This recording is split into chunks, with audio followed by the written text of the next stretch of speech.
رشتہ داروں میں عورت کے لیے کس کس مرد سے پردہ کرنا ضروری ہے، یہ سارے وہ لکھے ہوئے ہیں، ان کی تفصیل میں آپ کو مختصر بتاتا ہوں۔ عورت کے لیے لازمی یہ ہے کہ اس کی خالہ کے بیٹے سے پردہ کرنا ضروری ہے، اسی طرح ماموں کے بیٹے سے بھی اس کا پردہ کرنا ضروری ہے، چچا کے بیٹے سے بھی پردہ کرنا ضروری ہے، اسی طرح تایا کے بیٹے سے بھی پردہ کرنا ضروری ہے، پھوپھو کے بیٹے سے بھی پردہ کرنا ضروری ہے۔ اسی طرح جو عورت کا دیور ہے اس سے لازمی ہے کہ وہ اپنے دیور سے بھی پردہ کرے گی، جیٹھ سے بھی پردہ کرنا ضروری ہے، بہنوئی سے یعنی بہن کے شوہر سے پردہ کرنا ضروری ہے، اسی طرح نند کے شوہر سے بھی پردہ کرنا ضروری ہے، خالو سے پردہ کرنا ضروری ہے یعنی خالہ کے شوہر سے پردہ کرنا ضروری ہے، اسی طرح پھوپھو کے شوہر سے پردہ کرنا ضروری ہے یعنی پھوپھا سے،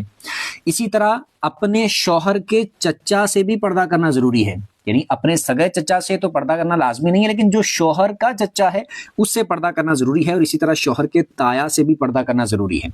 اسی طرح شوہر کے ماموں سے پردہ کرنا ضروری ہے، شوہر کے خالو سے بھی پردہ کرنا ضروری ہے، اور اسی طرح شوہر کے پھوپھا سے بھی پردہ کرنا ضروری ہے،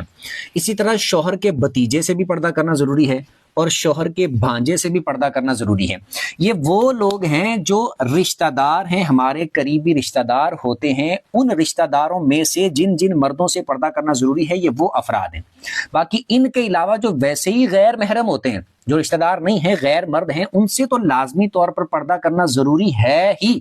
رشتہ داروں میں یہ جو لوگ ہوں گے ان سے بھی پردہ کرنا ضروری ہوگا۔ باقی کتنا پردہ کرے گی، کس طرح کرے گی، اس پر بھی میں انشاءاللہ جدا سی ویڈیو بنا دوں گا، اور کن کن سے پردہ کرنا ضروری نہیں ہے اور کن کن سے چاہے تو پردہ کر سکتی ہے اور چاہے تو پردہ نہ کرے، اس کی مرضی پر ہے، ان سب پر بھی انشاءاللہ میں ڈیٹیل سے ویڈیو بنا دوں گا۔ کچھ سیکھنے کو ملا ہو کمنٹ میں بتا دیجیے گا، اور ثواب کی نیت سے دوسروں کے ساتھ شیئر بھی کر دیجیے گا۔